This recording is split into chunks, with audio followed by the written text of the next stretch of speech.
हे guys, so welcome back. बहुत सारे companies का नंबर्स तो आते रहते हैं right every day. So I try to cover as many as possible और उनका उनका छोटे छोटे वीडियोस बना के आपके सामने रखूं सो दैट आपको यहाँ पे मौका भी मिले और दूसरे साइड में अगर कोई कंपनी खराब कर रहा है तो उसका भी आपको सारे इनसाइट्स मिल जाए so that you can understand के लाइक प्रॉब्लम कहाँ पे चल रहा है। तो ओके, तो सबसे पहले हम बात करते हैं दो फिनेंशियल्स का। तो बंधन बैंक, देखिए बंधन बैंक का बेसिकली ये वाला क्वार्टर में नंबर्स में कोई प्रॉब्लम नहीं है, ठीक है। मतलब उनका नया मैनेजमेंट आया, पहले तो उनका चंद्रशेखर घोष हुआ करता था, देन ही लेफ्ट और अभी उनका नया सीईओ आया हुआ है। और नया सीईओ आने के बाद उनका उनका जो सारे सारे पैरामीटर्स है, whether in terms of loan book का ग्रोथ, आरओई का नंबर, फिर आपका एसेट क्वालिटी, सब कुछ ठीक है, ठीक है। अब देखो बंधन बैंक का सीन यही है कि लाइक बंधन बैंक पिछले 2-3 साल से, अब देखिए मैं ये नहीं बोल रहा हूँ कि आगे जाके भी यही प्रॉब्लम होगा, ठीक है। मैं थोड़ा सा आपको हिस्ट्री बता देता हूँ ताकि आपको समझ में आए कि बैंक का पोजीशन कहाँ पे है आज, ठीक है। सो बंधन बैंक बेसिकली पिछले 2-3 साल से क्या कर रहा था कि लाइक उनका लोन बुक खराब हो रहा था because of various reasons, Covid हो, फिर उनका आसाम का फ्लड हो, फिर उसके बाद बंगाल में प्रॉब्लम। लेकिन उसके बाद क्या होता है कि वो टेक्निकल राइट ऑफ कर देते हैं और एसेट क्वालिटी को बेटर दिखाता है, फिर उनका एसेट क्वालिटी खराब होता है और फिर उसके बाद फिर से वो राइट ऑफ करता है। तो बेसिकली क्या है ना कि लाइक इसके बाद से बंधन बैंक आप देखोगे ग्रॉस एनपीए का नंबर हैज बीन अराउंड 7-7.5% के आसपास। लेकिन इस बार का अगर मैं अगर नंबर बताऊं तो नंबर थोड़ा बहुत करके इंप्रूव हो ही रहा है। जैसे जैसे मैं आपको ये बताऊं कि लाइक उनका जो जो जो स्लिपेज रेशियो है फॉर एग्जांपल, वो इंप्रूव हो रहा है। फिर इनका ग्रॉस एनपीए का नंबर आई थिंक पिछले साल Q2 में आई थिंक 7% के ऊपर था, अभी 4.7% है, ठीक है। इनका लोन बुक और डिपॉजिट बुक 20% के ऊपर से ग्रो कर रहा है। I think deposit book grew very well, I think 27% से उन्होंने ग्रो किया, राइट। क्रेडिट कॉस्ट भी अराउंड 1.8% है, जबकि लास्ट ईयर में इट वाज 2.4%, ठीक है। तो देखिए यहाँ पे कोई कोई प्रॉब्लम की कोई कोई जगह नहीं है। दूसरे साइड में आप ये भी देखोगे बंधन बैंक पे अभी भी 50% ऑफ द बुक उनका माइक्रो फाइनेंस के लिंक्ड है, राइट। और बाकी जो पार्ट ऑफ द बुक है जहां पे वो एक्चुअली फोकस कर रहा है वो है कि आपका सिक्योर्ड रिटेल में, मतलब सिक्योर्ड रिटेल मतलब यहाँ पे आप देखोगे कि like home loan, vehicle loan, फिर आप उसके बाद गोल्ड लोन, ये सब चीजें हैं जो सिक्योर्ड रिटेल में है। और बंधन बैंक क्या कर रहा है पिछले 2-3 साल से अपना जो लोन बुक का जो मेजॉरिटी पार्ट, ये जो उनका जो ईईबी करके जो सेगमेंट है, मतलब कुछ नहीं, वो माइक्रो फाइनेंस का जो पार्ट है उस पार्ट ऑफ द बुक को घटा रहा है और सिक्योर्ड रिटेल को बढ़ा रहा है, ठीक है। तो ये हो गया। एंड दूसरे साइड में बंधन बैंक का एक और डिवीजन है जो कि है कि कॉमर्शियल लेंडिंग वाला पार्ट, जो भी अच्छा कर रहा है। मतलब यहाँ पे कॉमर्शियल लेंडिंग मतलब यहाँ पे से आपने जो एमएसएमई को लेंड करते हो, या बंधन बैंक तो एक बैंक है, तो बैंक्स तो एनबीएफसी को लेंड करते हैं, तो एनबीएफसी को लेंड करना, कोई एसएमई एमएसएमई को लेंड करना, वो कमर्शियल लेंडिंग बोलते हैं। तो सिक्योर्ड लेंडिंग में और कमर्शियल लेंडिंग में बंधन का पूरा फोकस है। और माइक्रो फाइनेंस में वो क्या कर रहा है, धीरे धीरे करके वो बुक को घटा रहा है। उनका एक गाइडेंस भी था, आई थिंक पिछले 1-1.5 साल पहले दिया था कि आज से कुछ 2-3 साल के बाद, प्रॉब्ली बाय FY 27-28, इनका जो माइक्रो फाइनेंस का बुक होगा वो घट के कुछ approximately 25% of the loan book हो जाएगा। बाकी housing, secured retail, MSME lending, ये सब रहेगा, ठीक है। अब देखिए बात यह है कि like of course just like दूसरे माइक्रो फाइनेंस कंपनीज या बैंक्स की तरह बंधन बैंक भी वही कर रहे हैं कि लाइक अभी यहाँ पे माइक्रो फाइनेंस पे तो सब पे प्रेशर है, ठीक है। तो यहाँ पे बंधन बैंक ने क्या किया, इनका जो जो जो माइक्रो फाइनेंस का जो बुक है, बंधन बैंक ने भी उस पर ज्यादा कुछ मतलब कुछ पुश नहीं किया। मतलब वहां पे आपको डिसबर्सल का ग्रोथ वगैरह आपको नहीं मिलेगा। और जैसे मैंने बताया कि like the other side of the book में ज्यादा ग्रोथ है। लेकिन यहाँ पे देखिए उनका पैट ग्रू आई थिंक 30% के आसपास, आरओई का नंबर इज इंचिंग अपवर्ड्स। अब मुझे ये नहीं पता है कि लाइक आगे जाके, क्योंकि देखिए पॉइंट वही है, पिछले पिछले 1-2 साल से वही हो रहा था। जब एसेट क्वालिटी बेटर हो रहा है, क्यों बेटर होता था, because of technical right of. अब नया मैनेजमेंट आया है, देखिए मुझे एसेट क्वालिटी बेटर चाहिए by more and more of recovery and upgrade. अगर आप बार बार राइट ऑफ करते रहा, बैड लोन्स बनाए और राइट ऑफ किया और जीएनपीए को कम किया, उस तरीके से मुझे राइट ऑफ नहीं चाहिए, ठीक है। लेकिन ठीक है, इस क्वार्टर का नंबर में तो सब कुछ ठीक ही है। एंड आई होप कि गोइंग फॉरवर्ड बंधन बैंक का एसेट क्वालिटी इंप्रूव होता रहे, है ना। बिकॉज हमें जो भी चीज पास्ट में हुआ है उसको भी हम बिना सोचे समझे एक्स्ट्रापोलेट भी नहीं कर सकते हैं। So just basis on the Q2 का numbers, there is no complaints in the Bandhan Bank numbers. दूसरा है कि लेक्स, अब हम बात करेंगे स्पंदना स्फूर्ति की। एक माइक्रो फाइनेंस बेस्ड एनबीएफसी है, पूरा खराब हो गया है, पूरा खराब हो गया, ठीक है। मतलब वही वाला पॉइंट है ना, कोई भी अगर माइक्रो फाइनेंस बेस्ड एनबीएफसी आप देख रहे हो, सबका हालत बुरा हो रहा है। तो इनका अगर मैं नंबर बता दूं ना, इनका कलेक्शन एफिशिएंसी जो 97-98% का हुआ करता था, इवन लास्ट क्वार्टर में भी, अभी 93% हो गया। कलेक्शन एफिशिएंसी का मतलब है अगर 100 रुपए आपको मिलना चाहिए as interest in one particular month, आपको मिला कितना 93 रुपीज। ठीक है, मतलब क्या है, मतलब कि लाइक बाकी पैसा नहीं आया, और जितना आपका कलेक्शन एफिशिएंसी घटेगा उतना आपको प्रोविजन करना पड़ेगा, मतलब उतना क्रेडिट कॉस्ट बढ़ेगा, उतना जीएनपीए बढ़ेगा और आपका प्रॉफिटेबिलिटी में हर्ट होगा। इतना प्रोविजन करना पड़ा इनको के पूरा स्पंदना का लॉसेस में आ गया। मैं आपको नंबर बता दूं, इनका लॉसेस इस बार का है कुछ 216 करोड़ का, जबकि लास्ट ईयर को Q2 में इनका प्रॉफिट्स था 125 करोड़ का। मतलब क्या, इनका पूरा लॉस में ही चला गया बिजनेस अभी, बिकॉज इतना इनको प्रोवाइड करना पड़ा। इनका एसेट क्वालिटी का क्या ही बात करूं, इनका जीएनपीए नंबर 5% के आसपास चला गया, जबकि लास्ट ईयर Q2 में इट वाज अराउंड 1.2%। सो मतलब हो ही गया ना, मतलब बहुत बुरा हालत चल रहा है इनका। और आप देख भी रहे हो, इसी वजह से ऐसे स्टॉक्स का इतना मतलब प्रॉब्लम में आ रहे, देख रहे हो कि हर दिन 15-20% करके ये सारे स्टॉक्स गिरते जा रहे। सो यही है, और कंपनी का वही कहना है कि उनका डॉक में उन्होंने वही बोला कि पहले तो हमारा हीट वेव था, फिर उसके बाद इलेक्शन था, फिर यहाँ पे कुछ लोन कर्जा मुक्ति आंदोलन चला in various parts of the nation, specially वो पंजाब के साइड में, तो वहां से भी कलेक्शन का प्रॉब्लम आ गया। फिर उसके बाद यहाँ पे अनसीजनल रेन, कई जगह पे फ्लड्स, एंड ऑफ कोर्स इसके साथ साथ क्या है, कस्टमर्स आर ओवर लेवरेज्ड। तो कोई भी कंपनी का अगर आप सुन लोगे ना, बैंक्स भी यही बता रहे, स्मॉल फाइनेंस बैंक हो या एमएफआई लिंक्ड कोई भी एनबीएफसी हो, वो यही बोल रहे हैं कि customers are all over leveraged.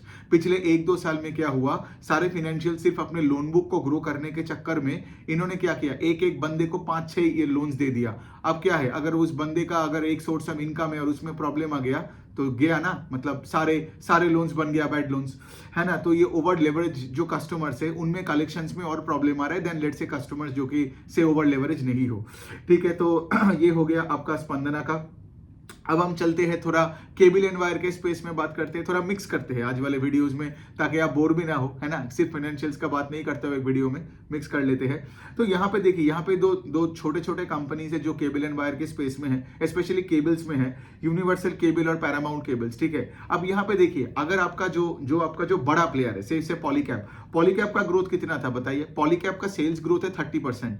तो आज आप लेट से अगर आप पॉलीकैब के नीचे, मतलब से for example in terms of size या मार्केट कैप हो, मैं उस स्टॉक को तभी सीरियसली लूंगा ना जब उसका से फॉर एग्जांपल ग्रोथ पॉलीकैब से ज्यादा हो, है ना, वरना मैं पॉलीकैब ही ले लूंगा ना। लेकिन यहाँ पे क्या है, यहाँ पे अगर आप यूनिवर्सल केबल्स को देखोगे, उनका सेल्स ग्रो 28%। ठीक है, तो पॉलीकैब जो इतना बड़ा बेहेमोथ है, तो Polycab is still growing at a faster pace than this छोटे companies which I don't like. ठीक है, तो यूनिवर्सल केबल्स और वैसे भी यूनिवर्सल केबल्स का पहले ये भी ग्रोथ नहीं आता था, इस बार चलो एक अच्छी बात है कि उनमें कुछ 27-28% का ग्रोथ आया। पैरामाउंट कम्युनिकेशन का मुझे नंबर बेटर लगा, because Paramount communication same space में है, तो पैरामाउंट कम्युनिकेशन का यहाँ पे सेल्स कुछ अराउंड 40% के आसपास का ग्रोथ दिखाया। लेकिन अनफॉर्चुनेटली क्या है कि लाइक उनका जो प्रॉफिट आफ्टर टैक्स है वो बड़ा नहीं है, बिकॉज इनको कुछ ज्यादा टैक्सेस वगैरह देना पड़ा इस बार। I don't know the specific reason for that. लेकिन पैरामाउंट केबल्स का प्रॉफिट बिफोर टैक्स, अगर मैं टैक्स को छोड़ के बात करूं, so the PBT grew around 50% के आसपास। तो यूनिवर्सल और पैरामाउंट में मुझे पैरामाउंट बेटर लगता है, बिकॉज ऑफ कोर्स उनका सेल्स ग्रू 40%, जबकि से फॉर एग्जाम्पल बाकी जो प्लेयर्स है, से अगर मैं केईआई और हैवेल्स का भी बात करूं, राइट, केईआई का सेल्स 17% से ग्रो किया और हैवेल्स का 16%। तो अगर मैं वो रेस का बात करूं, ठीक है, रेस का बात में वही है। I know there are other factors like operating leverage देखना है, केपेक्स देखना है, कॉन कॉल में गाइडेंस सुननी है, लेकिन हैविंग सेड दैट, अभी आप देखोगे कि Polycab is still growing at a much faster pace than its peers, even many of its छोटे पीयर्स। ठीक है, सो ये हो गया। अब हम थोड़ा सा बात करते हैं कैम्स के बारे में। सो कैम्स आपको पता है मार्केट इंफ्रास्ट्रक्चर कंपनी है। मतलब सोचो, आप अगर एक म्यूचुअल फंड हो तो सोचिए ना कि म्यूचुअल फंड्स का आज कितने सारे इंफ्रास्ट्रक्चर लिंक्ड काम होता है। मतलब सोचो कि आज अगर आप म्यूचुअल फंड इन्वेस्टर हो तो आपको लॉगिन करना पड़ता है एक पर्टिकुलर पोर्टल में, फिर वहां पे जाके आपका अगर कोई प्रॉब्लम होता है तो आप एक कॉल सेंटर में कॉल करते हो, वो लोग आपको हेल्प करते हैं। फिर जब आप पैसे डाल रहे हो, पैसे निकाल रहे हो, ठीक है, फिर सोचो फॉर एग्जाम्पल एक म्यूचुअल फंड कंपनीज में कितने हजारों ट्रांजैक्शंस होते हैं, लाखों ट्रांजैक्शन होते हैं, तो उनके लिए भी आप सोचोगे कि उनका भी ये जो अकाउंटिंग, रिपोर्टिंग, ये सब करना होता है, डिविडेंड कैलकुलेशन करना होता है। मतलब म्यूचुअल फंड में लेट से कितने सारे कंपनीज जो लेट से डिविडेंड डिक्लेयर किया, अब कौन से शेयर होल्डर के अकाउंट में कितने पैसे जाएगा, इसका जो पूरा अकाउंट्स है, ये कौन करता है, ये सब चीजें, ये सब करता है कैम्स करके एक कंपनी। ठीक है, कंप्यूटर एज मैनेजमेंट सिस्टम, ये है कैम्स का फुल फॉर्म। तो बेसिकली क्या है, वो म्यूचुअल फंड्स का म्यूचुअल फंड्स का पूरा इंफ्रास्ट्रक्चर देखता है और उसका मार्केट शेयर कुछ 70% के आसपास होगा, ठीक है। अब कैम्स का क्या है, लॉजिकली सोचो, how do they get paid? तो अगर एक म्यूचुअल फंड कंपनी का AUM बढ़ता रहता है तो कैम्स उसका एक परसेंटेज कमाता है। तो बेसिकली क्या है, म्यूचुअल फंड AUM का अगर ग्रोथ बंद हो जाता है तो मतलब क्या, कैम्स का भी यहाँ पे सेल्स ग्रोथ यहाँ पे बंद हो जाएगा। तो यही है बिजनेस मॉडल। आज भी कैम्स का कुछ 90% ऑफ सेल्स म्यूचुअल फंड का AUM ग्रोथ से ही आता है। बिकॉज देखो, द पॉइंट इज के लिए जितना ज्यादा म्यूचुअल फंड का AUM बढ़ेगा उतना कैम्स का भी काम बढ़ेगा। तो basically what they do is collect, they serve all this big mutual fund houses, उनका पूरा इंफ्रास्ट्रक्चर देख लेता है। म्यूचुअल फंड्स का जो इन्वेस्टर्स है उनका सारा क्वेरीज बोलो, रिपोर्टिंग बोलो, ये सब कुछ देखता है, ठीक है। सो ये सब करने के बाद they get paid by the mutual fund companies. तो यही है सिंपल इनका बिजनेस मॉडल। तो इसका क्या मतलब, सोचो, जब बुल मार्केट होते हैं, ठीक है, जब मार्केट लेट से रैली में जाता है, और स्पेशली आप देखोगे अभी जब ये SIP में लोग पागलों की तरह पैसा डाल रहे हैं। If I tell you the industry का SIP का ग्रोथ का डेटा, आई थिंक SIP का ग्रोथ का डेटा ही तो इज लाइक 70-80% से SIP ग्रो किया है ना। तो बेसिकली क्या, जितना ज्यादा म्यूचुअल फंड में SIP होगा, जितना ज्यादा डीमैट अकाउंट लोग खोलेंगे, उतना आपका कैम्स का भी फायदा है ना। बिकॉज कैम्स तो कैपिटल मार्केट के साथ लिंक्ड है। ये कैम्स हो गया, CDSL, फिर आपका एक्सचेंजेस, आप देखोगे इनका जो इनकम है सबका, वो सब इंटरकनेक्टेड है ना। सो ये हो गया बात। तो कैम्स का अगर मैं बात करूं, इनका सेल्स 32% से ग्रो किया YOY। कैम्स में जो म्यूचुअल फंड्स है, जिसका पूरा इंफ्रास्ट्रक्चर कैम्स देखता है, मैं आपको उसका जो टोटल AUM वो बताता हूं, दैट इज 45 ट्रिलियन रुपीज। मतलब कैम्स में जितना भी म्यूचुअल फंड्स का इंफ्रास्ट्रक्चर कैम्स देखता है, वो mutual funds total 45 trillion rupees उन सबका मिला के AUM बन गया है। और मैं आपको बता दूं, आई थिंक पिछले क्वार्टर से इस क्वार्टर में 5 ट्रिलियन ऐड हुआ है। मतलब क्या, 10 to 12% का AUM ग्रोथ हुआ है म्यूचुअल फंड का। इसीलिए कैम्स का भी उस रेट से सेल्स ग्रोथ हुआ QOQ लेवल पे, है ना।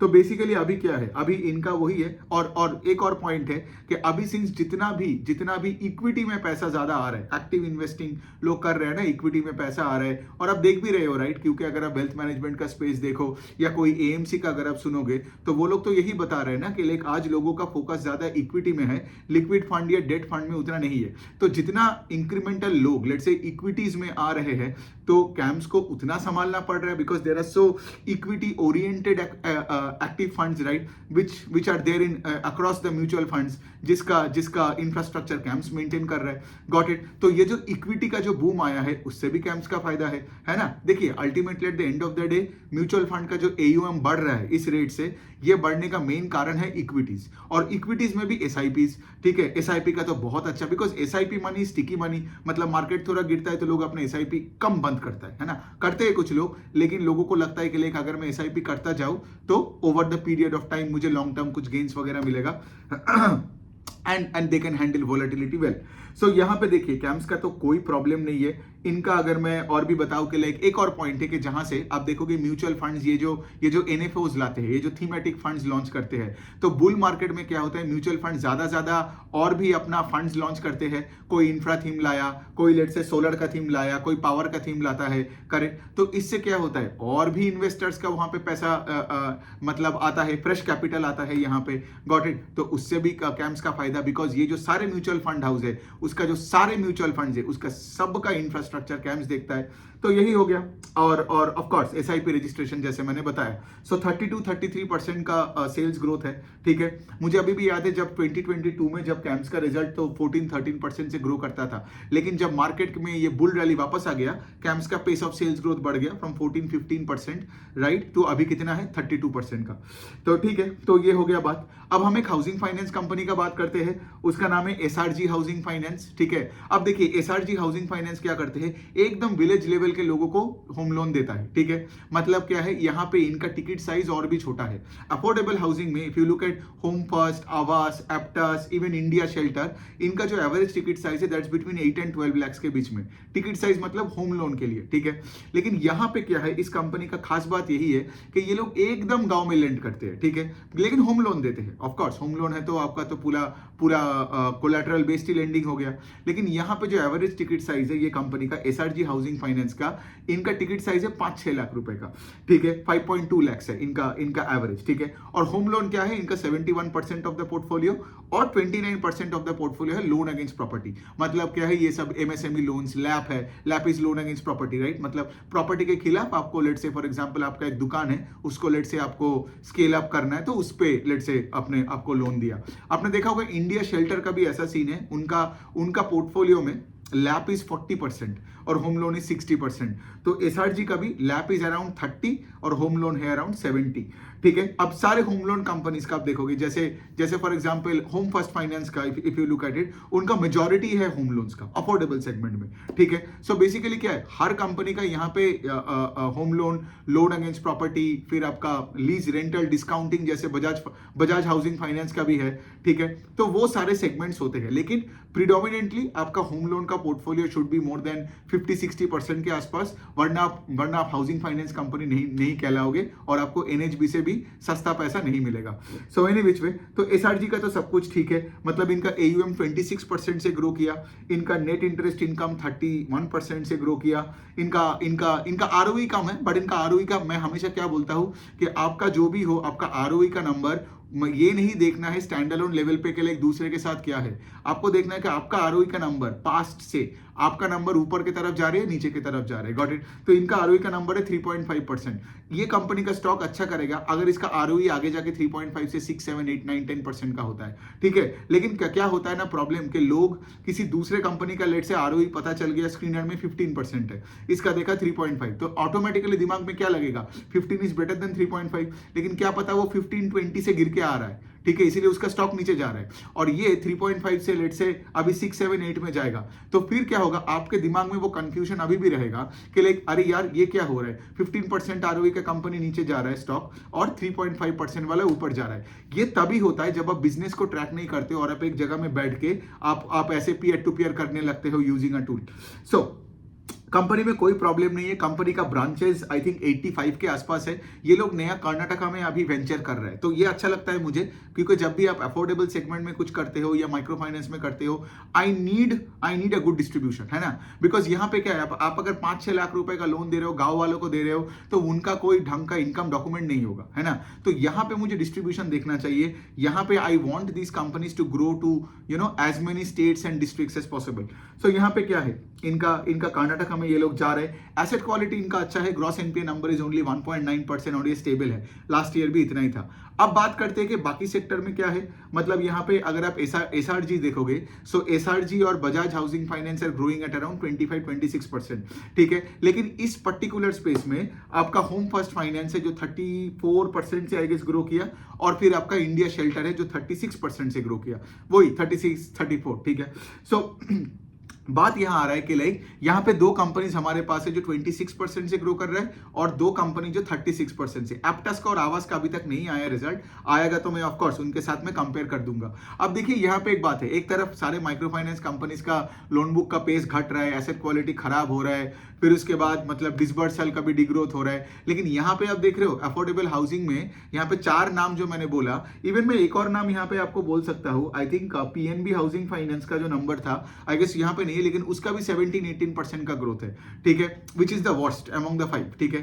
तो बात यहाँ है कि लाइक अफोर्डेबल हाउसिंग में आप देख रहे हो ना, मेरा वीडियो देखोगे तो आपको समझ में आ जाएगा कि लाइक मेगा ट्रेंड्स कहाँ पे है और कहाँ से आपको दूर रहना है, ठीक है। Although I don't have to tell you कि लाइक कौन से स्टॉक में पैसा डालो, कौन से स्टॉक से निकालो, वो आप खुद ही कर लोगे। सो ये हो गया SRG का। और यहाँ पे तो चलो मतलब क्या बोलते हैं, यहाँ पे अफोर्डेबल हाउसिंग फाइनेंस का तो सिचुएशन बहुत ही अच्छा है।